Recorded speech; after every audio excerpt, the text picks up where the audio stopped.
തട്ടിപ്പും വെട്ടിപ്പും നടത്തി സാധാരണക്കാരെ കൊള്ളയടിച്ച് ഒരാൾക്ക് എത്ര നാൾ ജീവിക്കാൻ കഴിയും? നമ്മുടെ നാട്ടിൽ കഷ്ടപ്പെട്ട് അധ്വാനിച്ച് വലിയ വ്യവസായികളായി വളർന്നവരുണ്ട്.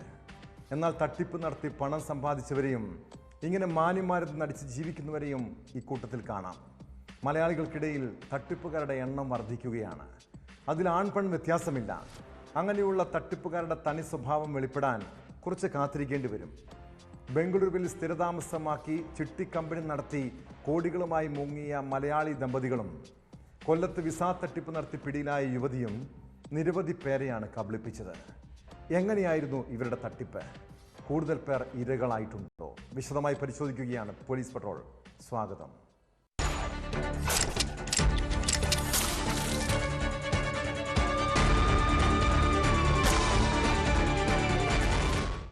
മലയാളികൾ കുടുംബസമേതം മറുനാടുകളിൽ പോയി തൊഴിൽ ചെയ്തും ബിസിനസ് നടത്തിയുമൊക്കെ മാന്യമായി ജീവിക്കുന്നുണ്ട്. വിദേശ രാജ്യങ്ങളിലോ അന്യ സംസ്ഥാനങ്ങളിലോ താമസിക്കുമ്പോൾ പ്രവാസികൾക്കിടയിൽ വലിയ കൂട്ടായ്മയുണ്ടാകും. ഈ കുടുംബങ്ങൾ തമ്മിൽ സാഹോദര്യത്തോടാകും കഴിയുക. ഇങ്ങനെ ബംഗളൂരുവിലെ മലയാളികൾക്കെല്ലാം ഏറെ അടുപ്പമുള്ള കുടുംബം. ചിട്ടിക്കമ്പനിയാണ് ബിസിനസ്. പൊതുവെ ജീവിതം കരുപ്പിടിപ്പിക്കാൻ ബുദ്ധിമുട്ടുന്നവർക്ക് ഇവർ സഹായ വാഗ്ദാനങ്ങൾ നൽകി. മലയാളി ദമ്പതിമാർ നടത്തുന്ന ചിട്ടിക്കമ്പനിയിൽ പണം നിക്ഷേപിച്ചാൽ ഇരട്ടി ലാഭം ഓഫർ ചെയ്തു. എന്നാൽ കഴിഞ്ഞ കുറച്ച് ദിവസമായി ഇവരെക്കുറിച്ച് വിവരമില്ല. അതോടെ പണം നിക്ഷേപിച്ചവർ പോലീസിൽ പരാതിപ്പെട്ടു. സംഭവത്തിൽ ആലപ്പുഴ സ്വദേശികളായ ടോമി, ഭാര്യ ഷൈനി എന്നിവർക്കെതിരെ പോലീസ് കേസെടുത്തു. രാമമൂർത്തി നഗറിൽ പ്രവർത്തിക്കുന്ന ചിട്ടിക്കമ്പനിയുടെ പേരിൽ 100 കോടിയോളം രൂപ തട്ടിയെടുത്തെന്നാണ് വിവരം.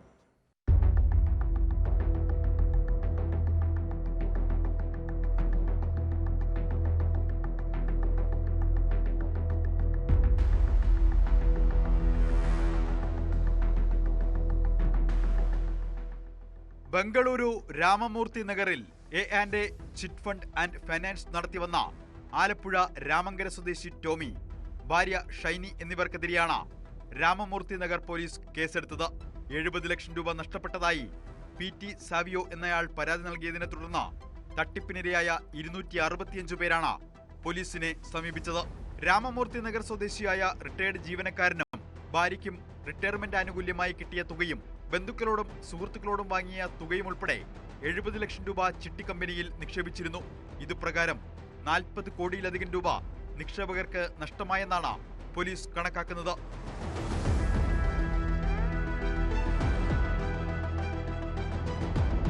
കൂടുതൽ പേർ പരാതിയുമായി മുന്നോട്ട് വരാനും സാധ്യതയുണ്ട്.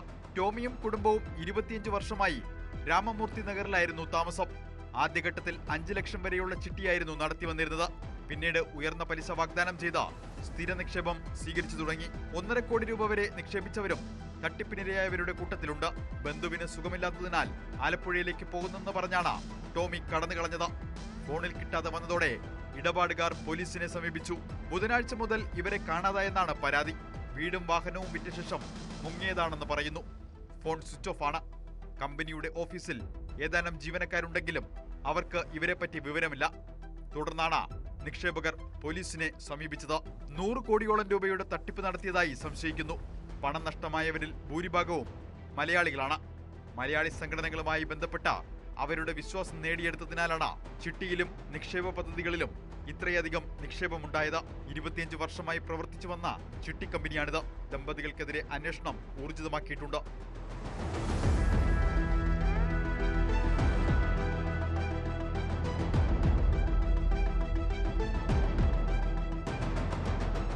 ന്യൂസ് 18 ബംഗളൂരു. ന്യൂസിലാൻഡിൽ ജോലി വാഗ്ദാനം ചെയ്ത് തട്ടിപ്പ് നടത്തിയ കേസിൽ അറസ്റ്റിലായ ചിഞ്ചുവിന്റെ കഥ പോലീസിനെ പോലും അമ്പരപ്പിച്ചു. ഒരു യുവതിക്ക് എങ്ങനെയാണ് ഇത്ര വിദഗ്ധമായി ആളുകളെ കബളിപ്പിക്കാൻ കഴിയുക? തട്ടിപ്പ് മാത്രമല്ല, ആവശ്യമെങ്കിൽ ഈ യുവതി ഗുണ്ടായിസവും കാട്ടും. 2 കോടിയിലധികം രൂപ നഷ്ടപ്പെട്ട കൊടുങ്ങല്ലൂർ സ്വദേശികൾ പണം തിരികെ ആവശ്യപ്പെടുന്ന ദൃശ്യങ്ങൾ പുറത്തു വന്നപ്പോഴാണ് ചിഞ്ചു ആരാണെന്ന് ശരിക്കും മനസ്സിലായത്. വിദേശ രാജ്യങ്ങളിൽ ജോലി വാഗ്ദാനം ചെയ്ത് ഇവർ കൂടുതൽ പേരെ പറ്റിച്ചിട്ടുണ്ടെന്നാണ് വിവരം. 2020 എറണാകുളം നോർത്ത് പോലീസ് അറസ്റ്റ് ചെയ്ത ചിഞ്ചു ജാമ്യത്തിലിറങ്ങി വീണ്ടും തട്ടിപ്പ് നടത്തുകയായിരുന്നു. കഴിഞ്ഞ ദിവസം പുനലൂർ സ്വദേശിയുടെ പരാതിയിൽ അറസ്റ്റിലായ പ്രതി ഇപ്പോൾ റിമാൻഡിലാണ്.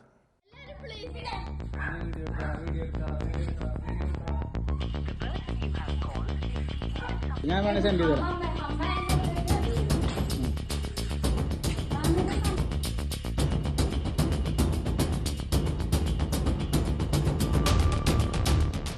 രണ്ട് കോടിയിലധികം രൂപ നഷ്ടപ്പെട്ട കൊടുങ്ങല്ലൂർ സ്വദേശികൾ പണം തിരികെ ആവശ്യപ്പെടുന്ന ദൃശ്യങ്ങളാണ് പുറത്തുവരുന്നത്.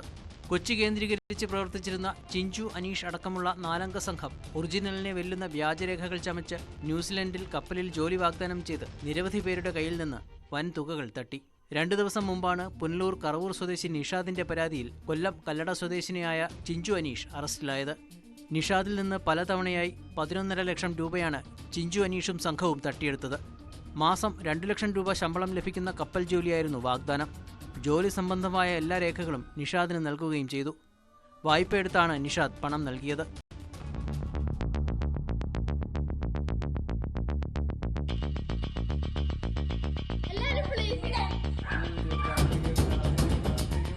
ഞാൻ വേണേൽ സെൻഡ് ചെയ്ത് തരാം. തട്ടിപ്പ് സംഘത്തിലെ 1-ാം പ്രതി ബിനിലിനെ മുമ്പ് അറസ്റ്റ് ചെയ്തിരുന്നു. 2-3 പ്രതികളെ ഇനിയും പിടികൂടാനുണ്ട്. ചിഞ്ചു കൂടി അറസ്റ്റിലായതോടെ നിരവധി പേരാണ് പരാതിയുമായി രംഗത്തെത്തിയത്. സംസ്ഥാനത്തെ വിവിധ പോലീസ് സ്റ്റേഷനുകളിൽ സംഘം ഇത്തരത്തിൽ തട്ടിപ്പ് നടത്തിയതുമായി ബന്ധപ്പെട്ട് കേസുകളുണ്ട്. 2020-ൽ എറണാകുളം നോർത്ത് പോലീസ് ചിഞ്ചുവിനെ അറസ്റ്റ് ചെയ്തിരുന്നു. ജാമ്യത്തിലിറങ്ങിയാണ് ഇവർ വീണ്ടും തട്ടിപ്പുകൾ നടത്തിയത്. ചിഞ്ചു അനീഷിന്റെ ജാമ്യ ഹർജി പുനലൂർ 2-ാം ക്ലാസ് ജുഡീഷ്യൽ മജിസ്ട്രേറ്റ് കോടതി ചൊവ്വാഴ്ച വീണ്ടും പരിഗണിക്കും. വിശദമായ അന്വേഷണത്തിനായി പ്രതിയെ കസ്റ്റഡിയിൽ വിട്ടുകിട്ടാൻ പോലീസ് അപേക്ഷ സമർപ്പിച്ചിട്ടുണ്ട്.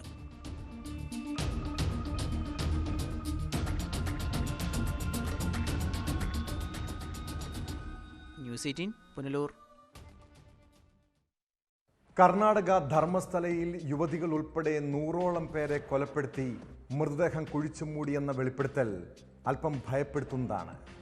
1995 മുതൽ 2014 വരെയുള്ള കാലയളവിൽ നടന്ന കൂട്ടക്കുരുതിയിൽ മരിച്ചത് ആരൊക്കെയാണ്?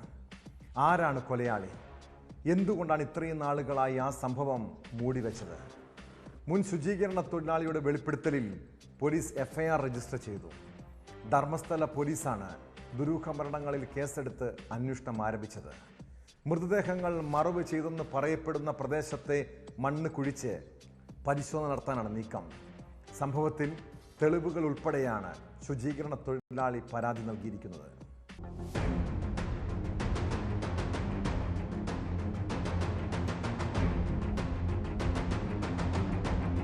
കർണാടക ധർമ്മസ്ഥലയിൽ 10 വർഷത്തിനിടെ കൊല്ലപ്പെട്ട 100 കണക്കിന് മൃതദേഹങ്ങൾ രഹസ്യമായി കുഴിച്ചുമൂടാൻ നിർബന്ധിതനായെന്ന ശുചീകരണ തൊഴിലാളിയുടെ വെളിപ്പെടുത്തലിൽ ധർമ്മസ്ഥല പോലീസ് കേസ് രജിസ്റ്റർ ചെയ്തു.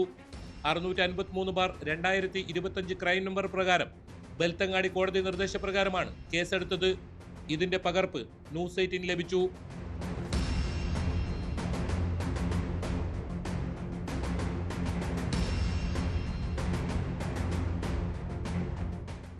പോലീസിൽ നൽകിയിരിക്കുന്ന പരാതിയിൽ ഞെട്ടിപ്പിക്കുന്ന വിവരങ്ങളാണ് ഇയാൾ വെളിപ്പെടുത്തിയിരിക്കുന്നത്. 1995 മുതൽ 2014 വരെയുള്ള കാലയളവിൽ പ്രായപൂർത്തിയാകാത്ത പെൺകുട്ടികൾ ഉൾപ്പെടെ 100ഓളം പേരെ അതിക്രൂരമായി ബലാത്സംഗം ചെയ്തു മറ്റുമാണ് കൊലപ്പെടുത്തിയത്. ഇതിനെല്ലാം താൻ ദൃക്സാക്ഷി. അനുസരിച്ചില്ലെങ്കിൽ തന്നെയും കുടുംബത്തെയും ഇല്ലാതാക്കുമെന്ന് സൂപ്പർവൈസർമാർ ഭീഷണിപ്പെടുത്തിയതായും പരാതിയിൽ പറയുന്നു. നുണ പരിശോധനയ്ക്ക് തയ്യാറാണെന്നും കുറ്റബോധം സഹിക്കവയ്യാതെയാണ് വെളിപ്പെടുത്തലെന്നും ഇയാൾ പറയുന്നുണ്ട്. മൃതദേഹങ്ങളിൽ പലതും ഡീസൽ ഒഴിച്ച് കത്തിച്ചുവെന്നും കോടതിയിൽ നൽകിയ സത്യവാങ്മൂലത്തിൽ പറയുന്നു. 2014-ൽ തന്റെ കുടുംബത്തിലെ ഒരു പെൺകുട്ടിയെ ഇത്തരത്തിൽ ലൈംഗികമായി പീഡിപ്പിച്ചപ്പോഴാണ് കുടുംബസമേതം രക്ഷപ്പെട്ടത്.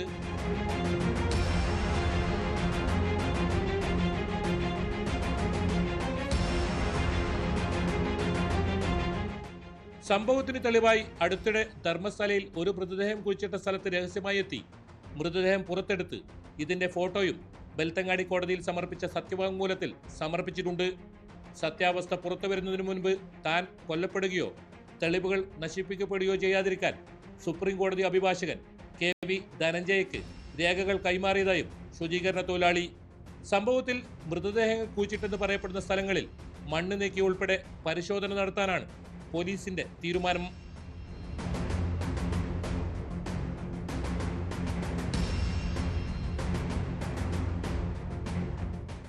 KV Baiju, news 18, Mangaluru. 2012 December 12-ന് കണ്ണൂരിനെ ഞെട്ടിച്ച ദുരഭിമാന കൊല ചിലരെങ്കിലും ഓർക്കുന്നുണ്ടാകും. കണ്ണൂർ ഉളിയിൽ സ്വദേശിനി ഖദീജയെ കൊലപ്പെടുത്തുകയും രണ്ടാം ഭർത്താവിനെ വധിക്കാൻ ശ്രമിക്കുകയും ചെയ്ത കേസ്. ഖദീജയുടെ സഹോദരങ്ങൾ അടങ്ങിയ SDPI പ്രവർത്തകരാണ് ആസൂത്രിതമായി കൃത്യം നടപ്പാക്കിയത്. കേസിൽ 13 വർഷത്തിന് ശേഷം 2 പ്രതികൾ കുറ്റക്കാരെന്ന് കോടതി കണ്ടെത്തിയിരിക്കുന്നു. ഖദീജയുടെ സഹോദരന്മാരായ ഇസ്മയിൽ, ഫിറോസ് എന്നിവർക്കുള്ള ശിക്ഷ പിന്നീട് വിധിക്കും. കേസിലെ മറ്റു പ്രതികളെ കുറ്റക്കാരനില്ലെന്ന് കണ്ട് കോടതി വെറുതെ വിട്ടു.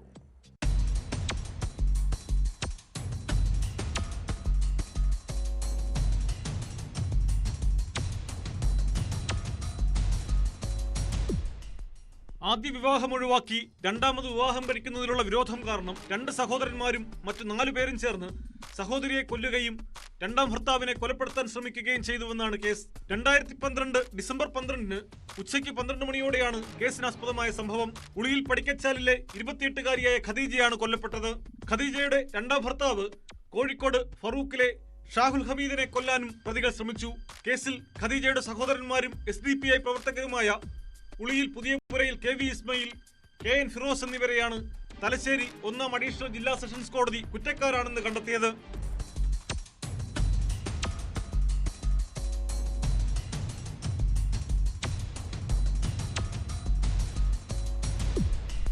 മറ്റു പ്രതികളായ Abdul Rauf വൈക്കോടൻ, PP Nisar, EM Abdul Rauf, UK Abdul Nisar എന്നിവരെ വെറുതെ വിട്ടു. ആദ്യ ബന്ധത്തിൽ ഖദീജയ്ക്ക് 2 പെൺമക്കളുണ്ട്. ഇതിനിടയിലാണ് ഷാഹുൽ ഹമീദുമായി യുവതി സ്നേഹത്തിലായത്. ഈ ബന്ധം ഒഴിവാക്കാനായി പറഞ്ഞെങ്കിലും പിന്മാറാത്തതിന്റെ വിരോധമാണ് കൊലയ്ക്ക് കാരണമായി പ്രോസിക്യൂഷൻ ആരോപിച്ചത്. രണ്ടാം വിവാഹത്തിന് സമ്മതമാണെന്ന വ്യാജേന ആദ്യ വിവാഹം തലാഖ് നടത്തി ഖദീജയെയും ഷാഹുൽ ഹമീദിനെയും നാട്ടിലെത്തിച്ച ശേഷമാണ് കൊലയും കൊലപാതക ശ്രമവും നടന്നത്. പ്രോസിക്യൂഷനു വേണ്ടി അഡീഷണൽ ജില്ലാ ഗവൺമെന്റ് പ്ലീഡർ അഡ്വക്കേറ്റ് K രൂപേഷും പ്രതികൾക്ക് വേണ്ടി അഡ്വക്കേറ്റ് PC നൌഷാദുമാണ് ഹാജരായത്. പ്രതികൾക്കുള്ള ശിക്ഷ കോടതി 10-ന് പ്രഖ്യാപിക്കും.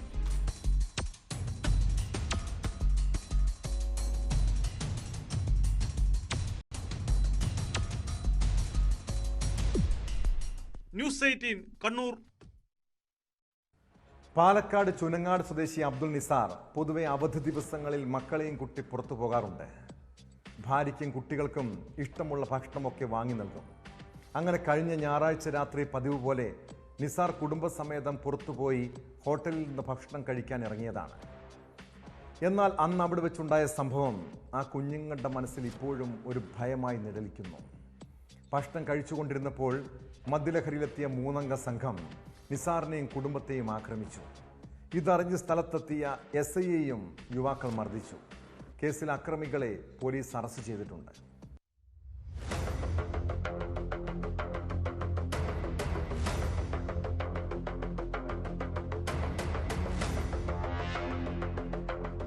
ഭക്ഷണം കഴിക്കാനെത്തിയ കുടുംബത്തെ മദ്യലഹരിയിലെത്തിയ യുവാക്കൾ മർദ്ദിച്ചതായാണ് പരാതി. ഞായറാഴ്ച രാത്രി 8:30-ക്ക് സഫ്രോൺ മന്തി എന്ന ഹോട്ടലിലാണ് അടിപിടിയുണ്ടായത്. സംഭവത്തിൽ ഹരിഹരൻ, രാജേഷ്, മണികണ്ഠൻ എന്നിവരാണ് അറസ്റ്റിലായത്.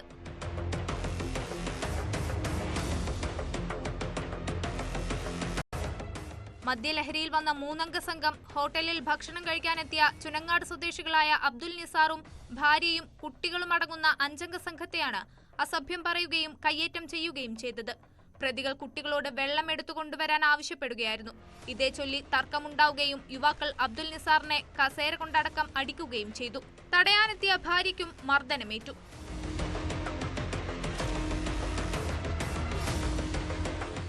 പ്രശ്നത്തിൽ ഇടപെടാൻ വന്നപ്പോഴാണ് SIക്കും മർദ്ദനമേറ്റത്. ഒറ്റപ്പാലം സബ് ഇൻസ്പെക്ടർ ഗ്ലാഡിംഗ് ഫ്രാൻസിസിനാണ് മർദ്ദനമേറ്റത്. സംഭവത്തിൽ ഒറ്റപ്പാലം പോലീസ് 2 FIRകളായാണ് കേസ് രജിസ്റ്റർ ചെയ്തത്. ന്യൂസ് 18 പട്ടാമ്പി. കൗമാരക്കാരായ കുട്ടികൾക്ക് ഉപദേശം ഒട്ടും ഇഷ്ടമല്ലെന്നറിയാം. എങ്കിലും ഇക്കാലത്ത് സമൂഹ മാധ്യമങ്ങളിൽ ഒളിഞ്ഞിരിക്കുന്ന ചതിയെക്കുറിച്ച് മാതാപിതാക്കൾ മക്കളെ ഇടയ്ക്ക് ഓർമ്മിപ്പിക്കുന്നത് നല്ലതാണ്.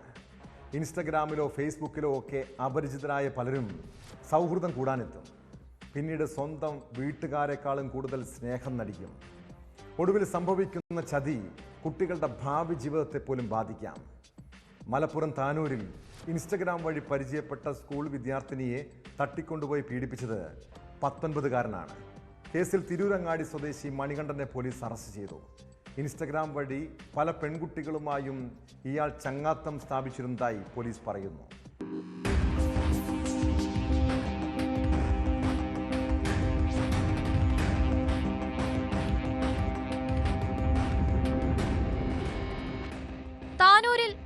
ഇൻസ്റ്റഗ്രാം വഴി പരിചയപ്പെട്ട ഹൈസ്കൂൾ വിദ്യാർത്ഥിനിയെ തട്ടിക്കൊണ്ടുപോയി പീഡിപ്പിച്ച കേസിലാണ് 19-കാരൻ അറസ്റ്റിലായത്. തിരൂരങ്ങാടി മാടപ്പറമ്പിൽ മണികണ്ഠനെയാണ് താനൂർ ഡിവൈഎസ്പി പി പ്രമോദിന്റെ നേതൃത്വത്തിൽ പിടികൂടിയത്. പെൺകുട്ടിയുടെ പരാതി ലഭിച്ചതോടെ മണിക്കൂറുകൾക്കകം പോലീസ് പ്രതിയെ കണ്ടെത്തുകയായിരുന്നു. ഇൻസ്റ്റഗ്രാമിലൂടെ കുറഞ്ഞ കാലം കൊണ്ട് ആത്മബന്ധം സൃഷ്ടിച്ചെടുത്തായിരുന്നു പീഡനം.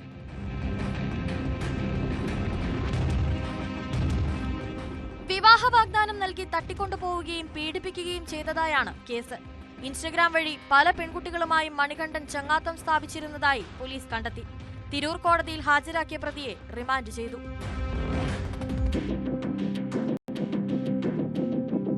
ന്യൂസ് 18 തിരൂർ. ഇന്ത്യയിലെ ഏറ്റവും വലിയ ഡാർക്ക് നെറ്റ് മയക്കുമരുന്ന് ശൃംഖല കെറ്റാമെലോണിന്റെ കണ്ണികൾ എവിടം വരെ നീണ്ടു നിൽക്കുന്നുണ്ട്? കേസിലെ മുഖ്യപ്രതി എഡിസൺ എങ്ങനെയാണ് ലഹരി എത്തിച്ചിരുന്നത്? ആരൊക്കെയായിരുന്നു ഇടപാടുകാർ? ഇയാളെ വിശദമായി ചോദ്യം ചെയ്താൽ ഈ നെറ്റ്വർക്കിലേക്ക് എത്തിപ്പെടാൻ NCBക്ക് കഴിയുമോ? എന്നാൽ ഡാർക്ക് വെബ് ലഹരി കേസിൽ തെളിവുകൾ നശിപ്പിക്കാൻ നീക്കം നടത്തിയെന്നാണ് സൂചന. തെളിവ് നശിപ്പിക്കാനുള്ള നീക്കത്തിൻ്റെ ഭാഗമായി നടന്ന ചർച്ചയുടെ വിവരങ്ങൾ പുറത്തുവന്നു.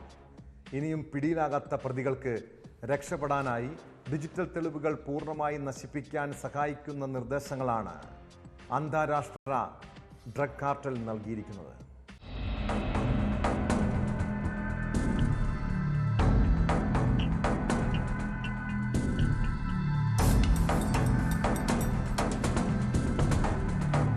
ജൂൺ 1-നാണ് ഡാർക്ക്നെറ്റ് ലഹരിമരുന്ന് ശൃംഖലയുമായി ബന്ധപ്പെട്ട് മുഖ്യ സൂത്രധാരനായ മൂവാറ്റുപുഴ സ്വദേശി എഡിസനെ NCB കൊച്ചി യൂണിറ്റ് അറസ്റ്റ് ചെയ്തത്. എഡിസന്റെ വീട്ടിൽ നടത്തിയ പരിശോധനയിൽ 847 LSD പ്ലോട്ടുകളും 131.66 ഗ്രാം കെറ്റാമിനുമാണ് പിടികൂടിയത്. എഡിസനെ ചൊവ്വാഴ്ച കോടതിയിൽ ഹാജരാക്കാനാണ് NCB നീക്കം.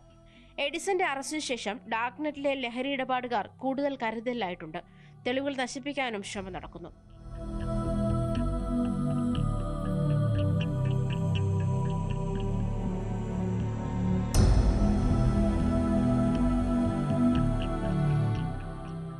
ഇന്ത്യയിലെ ഏറ്റവും വലിയ ഡാർക്ക്നെറ്റ് മയക്കുമരുന്ന് ശൃംഖല കെറ്റാമെലോണിന്റെ തലവനായിരുന്നു എഡിസൺ. അന്വേഷണ സംഘത്തിന്റെ ചോദ്യം ചെയ്യലിൽ എഡിസണിൽ നിന്ന് വിവരങ്ങൾ ചോർന്നാൽ വമ്പൻ ലോബി തന്നെ കുടുങ്ങും. ഇത് മനസ്സിലാക്കിയാണ് തെളിവ് നശിപ്പിക്കൽ നീക്കം നടക്കുന്നത്. 2 രീതിയിലാണ് തെളിവുകൾ നശിപ്പിച്ചു കളയാൻ ഡ്രെഡ് എന്ന ആപ്പ് വഴിയുള്ള നിർദ്ദേശം. ഡാർക്ക് വെബ് ഉപയോഗിച്ചത് സംബന്ധിച്ച എല്ലാ വിവരങ്ങളും അവരുടെ ഡെസ്ക്ടോപ്പിൽ നിന്ന് നീക്കം ചെയ്യണം. വിൽപ്പന സംബന്ധിയായ സന്ദേശങ്ങൾ, സ്ക്രീൻഷോട്ടുകൾ, ഉൽപ്പന്നങ്ങളുടെ ചിത്രങ്ങൾ, വാലറ്റ് ബാക്കപ്പുകൾ, മേൽവിലാസങ്ങൾ എന്നിവ ബ്രൗസിംഗ് ഹിസ്റ്ററി അടക്കം നീക്കം ചെയ്യാനാണ് നിർദ്ദേശം. കൈവശമുള്ള തെളിവുകൾ എങ്ങനെ നശിപ്പിക്കണമെന്നതിന് വ്യക്തമായ നിർദ്ദേശങ്ങൾ കാർട്ടൽ നൽകുന്നുണ്ട്. ലഹരി വാങ്ങിയ കവറുകൾ കത്തിച്ച് അവയുടെ ചാരം വെള്ളത്തിൽ അലിയിച്ചു കളയണം. ഫിംഗർ പ്രിന്റുകൾ നശിപ്പിച്ചു കളയണമെന്നും പറയുന്നുണ്ട്.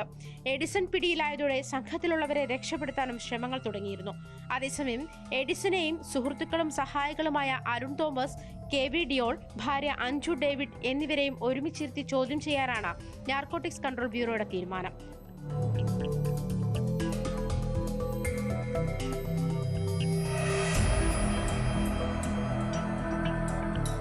എഡിസൺ ബാബു, അരുൺ തോമസ്, ഡിയോൾ എന്നിവർ സഹപാഠികളാണ്.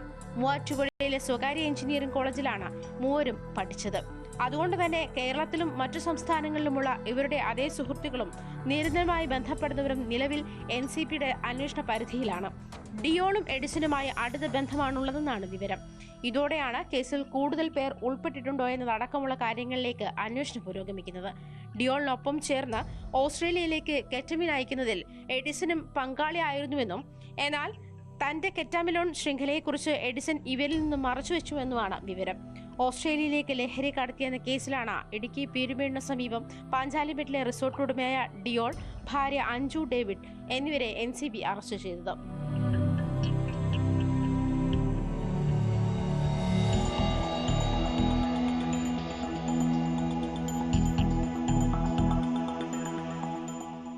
ന്യൂസ് 18 കൊച്ചി. കണ്ണൂർ വളപട്ടണത്ത് CPM ലഹരി വിരുദ്ധ പ്രചരണം നടത്തിയപ്പോൾ അതിന് നേതൃത്വം നൽകിയ നേതാവ്, നാട്ടിൽ അറിയപ്പെടുന്ന പൊതുപ്രവർത്തകൻ. എന്നാൽ ഒരൊറ്റ ദിവസം കൊണ്ട് സഖാവ് ഷമീർ ഇപ്പോൾ പാർട്ടിയെ വെട്ടിലാക്കിയിരിക്കുന്നു. CPM ലോക്കൽ കമ്മിറ്റി അംഗം ഷമീറും സുഹൃത്ത് ഹഷീറും MDMAയുമായി പോലീസിന്റെ പിടിയിലായി.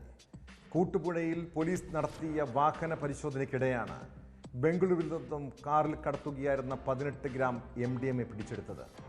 സംഭവത്തെ തുടർന്ന് ഷമീറിനെ പാർട്ടിയിൽ നിന്നും പുറത്താക്കി.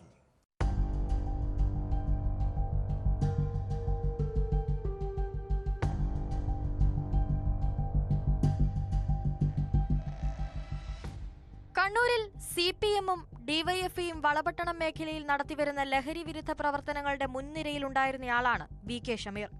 പോലീസിന് ലഭിച്ച രഹസ്യ വിവരത്തെ തുടർന്നാണ് ഇയാൾ MDMA-യുമായി പിടിയിലായത്. കൂട്ടുപുഴ ചെക്ക് പോസ്റ്റിൽ പോലീസ് നടത്തിയ വാഹന പരിശോധനയ്ക്കിടെയാണ് 18 ഗ്രാം MDMA-യുമായി ഷമീറും സുഹൃത്ത് വളപട്ടണം സ്വദേശി KV ഹഷീറും പിടിയിലായത്. ബംഗളൂരുവിൽ നിന്നും കൂട്ടുപുഴ വഴി കണ്ണൂരിലേക്ക് MDMA കടത്തുകയായിരുന്നു ഇവർ. കാറിന്റെ രഹസ്യ അറയിലാണ് പ്രതികൾ MDMA സൂക്ഷിച്ചിരുന്നത്.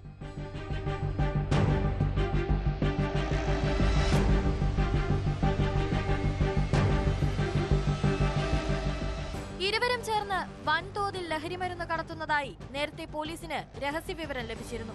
ഇതേ തുടർന്ന് കൂട്ടുപുഴ ചെക്ക് പോസ്റ്റിൽ ഇരിട്ടി SI K ഷറഫുദ്ദീന്റെ നേതൃത്വത്തിൽ നിരീക്ഷണം നടത്തിവരുന്നതിനിടെയാണ് അറസ്റ്റ്. ബംഗളൂരുവിൽ നിന്ന് 16,000 രൂപയ്ക്ക് വാങ്ങിയതാണ് MDMA എന്ന് പ്രതികൾ മൊഴി നൽകിയിട്ടുണ്ട്. Senior CPO Deepu, driver CPO Adarsh എന്നിവരും ഇവരെ പിടികൂടിയ സംഘത്തിലുണ്ടായിരുന്നു. കോടതിയിൽ ഹാജരാക്കിയ പ്രതികളെ റിമാൻഡ് ചെയ്തു. കഴിഞ്ഞ തദ്ദേശ തെരഞ്ഞെടുപ്പിൽ വളപട്ടണത്ത് നിന്നുള്ള LDF സ്ഥാനാർത്ഥിയായിരുന്നു ഷമീർ. കഴിഞ്ഞ ദിവസം വളപട്ടണത്ത് സംഘടിപ്പിച്ച ലഹരി വിരുദ്ധ റാലിയുടെ മുഖ്യ സംഘാടകനും ഇയാളായിരുന്നു.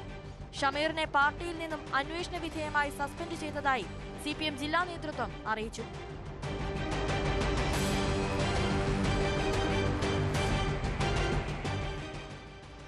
ന്യൂസ് 18 കണ്ണൂർ. അന്ധവിശ്വാസവും ദുർമന്ത്രവാദവും ഒക്കെ നടമാടുന്ന നാട്. ബീഹാർ പൂർണിയയിലെ ഗ്രാമങ്ങളിലെത്തിയാൽ പരമ്പരാഗതമായി മന്ത്രവാദം ചെയ്യുന്നവരുണ്ട്. കഴിഞ്ഞ ദിവസം ബീഹാറിലെ ഒരു കുടുംബത്തിലെ 5 പേരെ ജീവനോടെ ചുട്ടരിച്ചു കൊന്നതിന് പിന്നിൽ ദുർമന്ത്രവാദമായിരുന്നു. 250ഓളം വരുന്ന ആൾക്കൂട്ടമാണ് കൂട്ടക്കുരുതി നടത്തിയത്. സംഭവവുമായി ബന്ധപ്പെട്ട് 3 പേരെ പോലീസ് അറസ്റ്റ് ചെയ്തു. കൊല്ലപ്പെട്ടവരുടെ 16 വയസ്സ് പ്രായമുള്ള മകന്റെ കൺമുന്നിൽ വെച്ചായിരുന്നു ദാരുണമായ സംഭവം.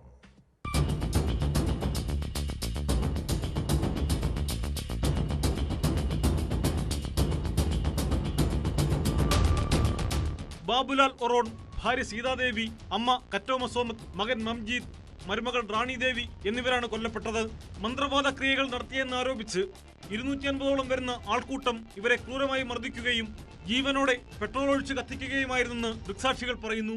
പുലർച്ചെ 3 മണിയോടെ എത്തിയ ആൾക്കൂട്ടം ബാബുലാലിന്റെ വീട്ടിലേക്ക് ഇരച്ചു കയറുകയും അകത്തുണ്ടായിരുന്ന 5 പേരെയും വലിച്ചിഴച്ചു കൊണ്ടുപോവുകയും ചെയ്തു. സമീപത്തെ കുളത്തിനടുത്ത് വെച്ചായിരുന്നു ക്രൂരമായ കൊലപാതകം.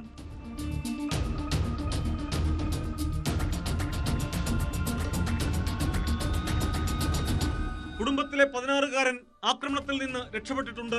എന്നാൽ കൺമുമ്പിൽ കുടുംബാംഗങ്ങളെ കൊലപ്പെടുത്തിയതിന്റെ ആഘാതത്തിൽ നിന്ന് കുട്ടി മോചിതനായിട്ടില്ല. പ്രദേശവാസിയായ രാംദേവ് ഒറോൺ എന്നയാളുടെ മകന്റെ മരണവുമായി ബന്ധപ്പെട്ടാണ് കൂട്ടക്കൊല അരങ്ങേറിയതെന്നാണ് പോലീസ് നൽകുന്ന വിവരം. പരമ്പരാഗത ചികിത്സകനായ രാംദേവിന്റെ മകൻ 3 ദിവസം മുമ്പാണ് മരിച്ചത്. ഇയാളുടെ മറ്റൊരു കുട്ടിയും രോഗബാധിതനായി ചികിത്സയിലാണ്. കുട്ടികൾക്ക് രോഗം വരാൻ കാരണം ബാബുലാലും കുടുംബവും മന്ത്രവാദം നടത്തിയതാണെന്ന് ആരോപിച്ചായിരുന്നു ആൾക്കൂട്ടക്കൊല. ഗ്രാമത്തിലെ മറ്റൊരു പരമ്പരാഗത ചികിത്സകനായ നകുൽ ഒറോൺ അടക്കം 3 പേരെയാണ് പോലീസ് അറസ്റ്റ് ചെയ്തത്. സംഭവത്തിൽ കൂടുതൽ അറസ്റ്റ് ഉണ്ടാകും. ബീഹാറിൽ നിയമസഭാ തെരഞ്ഞെടുപ്പ് അടുത്തിരിക്കെ കൂട്ടക്കൊല രാഷ്ട്രീയ വിഷയമായി ഉയർത്തുകയാണ് പ്രതിപക്ഷം.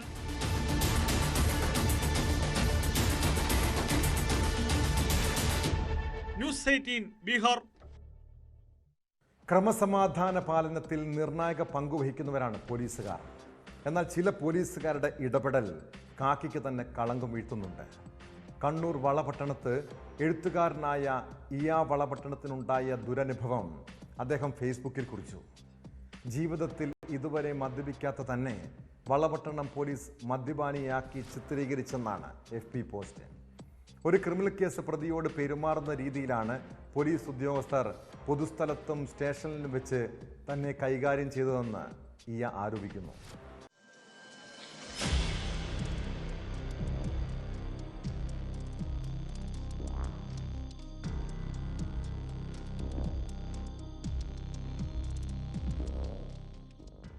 വയോധികനായ വഴിയാത്രക്കാരനെ റോഡ് മുറിച്ചു കടക്കാൻ സഹായിക്കാൻ അഭ്യർത്ഥിച്ചതിന് എഴുത്തുകാരൻ ഇയ വളപട്ടണത്തിനെതിരെ പോലീസ് അതിക്രമം നടത്തിയെന്നാണ് പരാതി.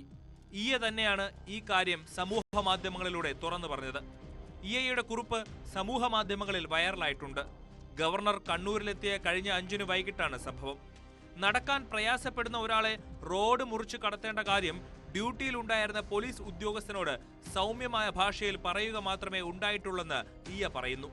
ഇതോടെ പോലീസുകാരൻ പ്രകോപിതനായി.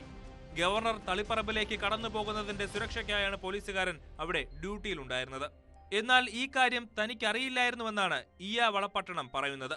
മറ്റു വാഹനങ്ങളൊന്നും നിരത്തു മുറിച്ചു കടക്കാൻ VVIP ഡ്യൂട്ടി കാരണം പോലീസ് അനുവദിച്ചിരുന്നില്ല. അഭ്യർത്ഥന കേട്ട് പ്രകോപിതരായ പോലീസുകാരനും അവിടെ എത്തിയ മറ്റു ഓഫീസർമാരും ബലമായി പിടിച്ച് സ്റ്റേഷനിൽ കൊണ്ടുപോവുകയും മദ്യപാനിയാണെന്ന് ചിത്രീകരിച്ച് അസഭ്യം പറയുകയും ചെയ്തതായാണ് ആരോപണം.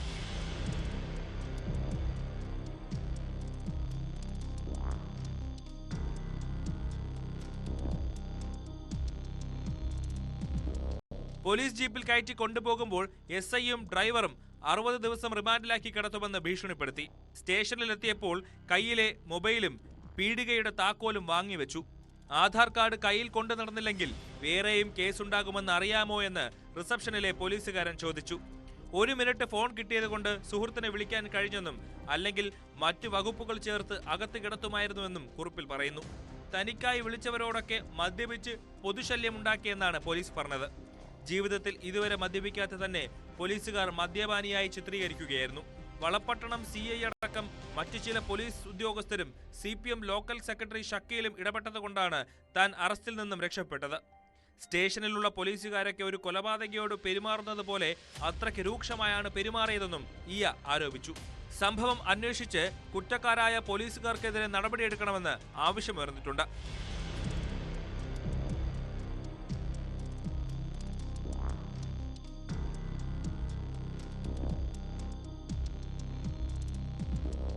ന്യൂസ് 18 കണ്ണൂർ. മൊബൈൽ ഫോണുകൾ മാത്രം ലക്ഷ്യമിട്ട് കവർച്ച നടത്തുന്ന വലിയ സംഘം നമ്മുടെ നാട്ടിൽ സജീവമാണ്. കവർച്ച ചെയ്യുന്ന മൊബൈലുകൾ അയൽ സംസ്ഥാനങ്ങളിൽ കൊണ്ടുപോയി വിൽക്കുന്നത് ഇതര സംസ്ഥാനക്കാരാണ്. കണ്ണൂർ ജില്ലയിൽ ഇങ്ങനെ 1000-ഓളം ഫോണുകളാണ് നഷ്ടപ്പെട്ടത്. ഇതുപോലെ നഷ്ടപ്പെട്ടതും മോഷണം പോയതുമായ 33 മൊബൈൽ ഫോണുകൾ കണ്ടെത്തി കണ്ണൂർ സിറ്റി സൈബർ സെൽ ഉടമസ്ഥർക്ക് കൈമാറി. കഴിഞ്ഞ 6 മാസത്തിനുള്ളിൽ 300-ഓളം ഫോണുകളാണ് സൈബർ സെൽ കണ്ടെത്തിയത്.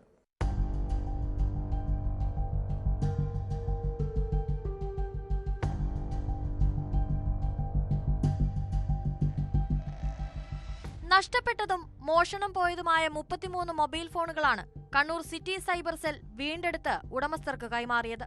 സംസ്ഥാനത്തെ വിവിധ ജില്ലകൾക്ക് പുറമെ തമിഴ്നാട്, ഉത്തർപ്രദേശ്, ഡൽഹി, കർണാടക തുടങ്ങിയ സംസ്ഥാനങ്ങളിലേക്ക് കടത്തിയ ഫോണുകളും തിരികെ ലഭ്യമാക്കിയതിൽ ഉൾപ്പെടുന്നുണ്ട്. CEIR പോർട്ടൽ വഴിയാണ് ഫോണുകൾ വീണ്ടെടുത്തത്. പോലീസിന്റെ പരിശോധനയിൽ നിലവിൽ ഫോൺ കൈവശമുള്ളവരെ തിരിച്ചറിയുകയും ഇവരുമായി ബന്ധപ്പെട്ട് അവ തിരിച്ചെത്തിക്കുകയുമായിരുന്നു. നേരിട്ടും പോലീസ് സ്റ്റേഷൻ വഴിയും കൊറിയർ വഴിയുമൊക്കെ ഫോണുകൾ എത്തിച്ചു. Kannur city police commissioner Nithin രാജാണ് ഫോണുകൾ ഉടമസ്ഥർക്ക് കൈമാറിയത്. ഫോൺ മോഷ്ടിക്കപ്പെട്ടാലുടൻ കൈക്കൊള്ളേണ്ട നടപടിക്രമങ്ങൾ വിശദീകരിച്ച കമ്മീഷണർ പാസ്വേഡുകൾ അടക്കം രഹസ്യ വിവരങ്ങളൊന്നും ഫോണിൽ സൂക്ഷിക്കരുതെന്നും നിർദ്ദേശിച്ചു. ഇത് നഷ്ടപ്പെട്ടു കഴിഞ്ഞാൽ എന്തൊക്കെ ഉണ്ടാവും എന്നതിനെ പറ്റി നമ്മൾ പലപ്പോഴും ആലോചിക്കാറില്ല. അതോടൊപ്പം തന്നെ ഇമ്പോർട്ടൻ്റ് ആയിട്ടുള്ള ഒരു കാര്യം, മൊബൈൽ ഫോൺ നിങ്ങൾ മേടിക്കാൻ, പ്രത്യേകിച്ചും സെക്കൻഡ് ഹാൻഡ് മൊബൈൽ ഫോണുകൾ നിങ്ങൾ മേടിക്കാൻ വേണ്ടി പോകുന്ന സമയത്ത് ഇത് ഏതെങ്കിലും രീതിയിലേക്ക് ഇത്തരത്തിൽ മോഷ്ടിക്കപ്പെട്ടതോ അല്ലെങ്കിൽ മറ്റാരുടെയെങ്കിലും ആയിരുന്ന മൊബൈൽ ഫോണുകൾ അയാളുടെ അറിവോ സമ്മതവും ഇല്ലാതെയാണോ ഇത് നിങ്ങളുടെ കയ്യിലേക്ക് എത്തുന്നത് എന്നുള്ളതും കൂടെ നിങ്ങൾക്ക് പരിശോധിക്കാൻ വേണ്ടി പറ്റും. എന്നേക്കുമായി നഷ്ടമായെന്ന് കരുതിയ ഫോണുകൾ തിരികെ കിട്ടിയതിന്റെ സന്തോഷത്തിലാണ് ഉടമസ്ഥർ. കഴിഞ്ഞ മെയ് 22-ാം തീയതിയായിരുന്നു എനിക്ക് ഫോൺ മിസ്സായത്. പക്ഷേ ഇവിടെയുള്ള പോലീസ് ഓഫീസറുടെ ഒക്കെ കഠിന പ്രയത്നം കൊണ്ട് എനിക്ക് ജൂൺ 20-ാം തീയതി എനിക്ക് ഫോൺ തിരിച്ചു കിട്ടി എന്നുള്ളൊരു സന്തോഷ വാർത്ത വന്നു. Cyber cell ASI M Sreejith, CPO Dijin Raj PK എന്നിവർ ചേർന്നാണ് മൊബൈൽ ഫോണുകൾ കണ്ടെത്തിയത്. കഴിഞ്ഞ 6 മാസത്തിനുള്ളിൽ സൈബർ സെല്ല് 300-ഓളം മൊബൈൽ ഫോണുകൾ കണ്ടെത്തി ഉടമസ്ഥർക്ക് തിരികെ നൽകിയിട്ടുണ്ട്. ന്യൂസ് 18 കണ്ണൂർ. മഞ്ഞുമൽ ബോയ്സ് സിനിമയുമായി ബന്ധപ്പെട്ട സാമ്പത്തിക തട്ടിപ്പ് കേസാണ് പോലീസ് പെട്രോളിനെ പരിശോധിക്കുന്നത്. കേസിൽ നിർമ്മാതാക്കളായ സൗബിൻ ഷാഹിർ, പിതാവ് ബാബു ഷാഹിർ, ഷോൺ ആന്റണി എന്നിവരെ ചോദ്യം ചെയ്തു.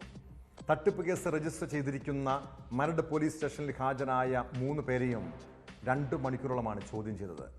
നേരത്തെ ഹൈക്കോടതി ഇവർക്ക് മുൻകൂർ ജാമ്യം അനുവദിച്ചിരുന്നു. ചോദ്യം ചെയ്യലിന് ശേഷം പുറത്തിറങ്ങിയ സൗബിൻ എല്ലാം കൃത്യമായി അവിടെ പറഞ്ഞിട്ടുണ്ടെന്ന് പ്രതികരിച്ചു.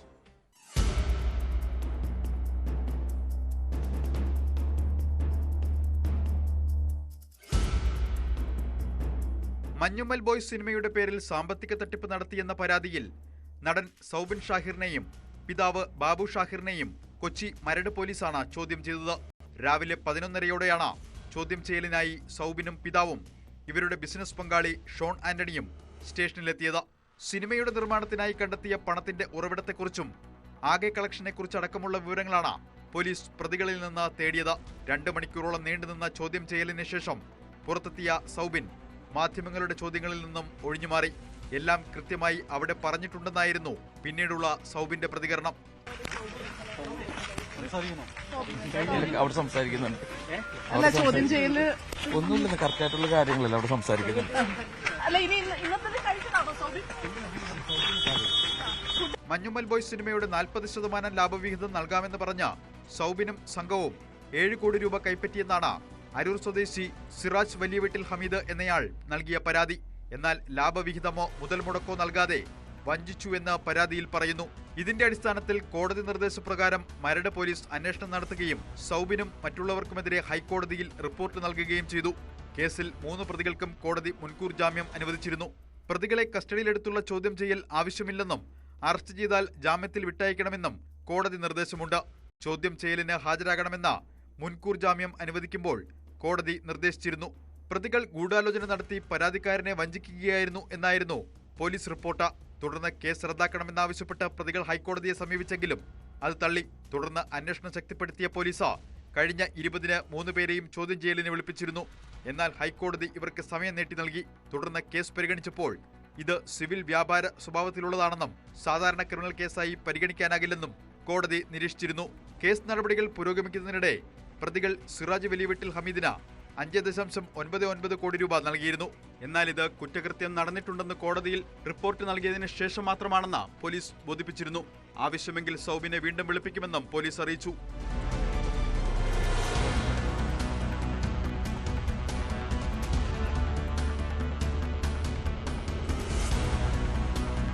ന്യൂസ് 18 കൊച്ചി. മുംബൈ ഭീകരാക്രമണത്തിന്റെ സൂത്രധാരനായ തഹാവൂർ റാണ എങ്ങനെയാണ് ആക്രമണം ആസൂത്രണം ചെയ്തത്? ഡേവിഡ് കോൾമാൻ ഖെഡ്ലിയെ സഹായിച്ചത് എങ്ങനെ? മുംബൈ ക്രൈംബ്രാഞ്ചിന്റെ ചോദ്യം ചെയ്യലിൽ നിർണായക വിവരങ്ങൾ വെളിപ്പെടുത്തിയിരിക്കുകയാണ് റാണ. ലഷ്കർ ഇ തോയ്ബയുടെ പരിശീലനം തനിക്കും ഡേവിഡ് കോൾമാൻ ഖെഡ്ലിക്കും ലഭിച്ചിട്ടുണ്ടെന്നും സ്ഥിരീകരിച്ചു.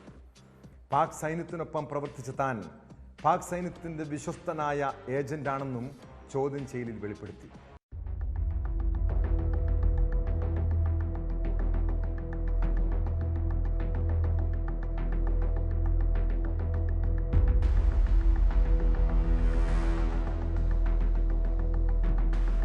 മുംബൈ ഭീകരാക്രമണത്തിൽ പാക് സൈന്യത്തിന്റെ പങ്കടക്കം വ്യക്തമാക്കിയാണ് തഹാവൂർ റാണയുടെ തുറന്നു പറച്ചിൽ.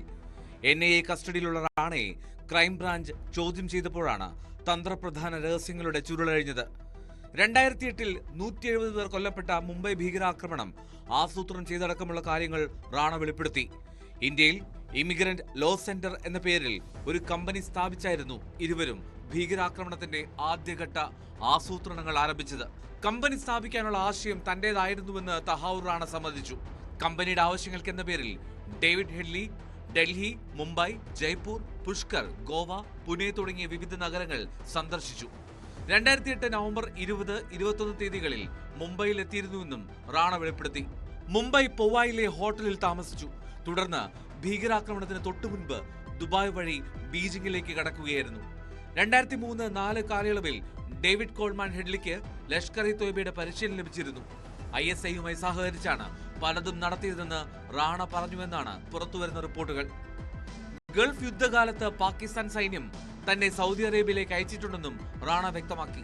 പഹൽഗാമിന് പിന്നാലെ ഭീകരവാദത്തെ പ്രോത്സാഹിപ്പിക്കുന്നതിന് രൂക്ഷ വിമർശനങ്ങൾ നേരിടുന്ന പാകിസ്ഥാനെ കൂടുതൽ പ്രതിസന്ധിയിലാക്കുന്നതാണ് റാണയുടെ വെളിപ്പെടുത്തലുകൾ.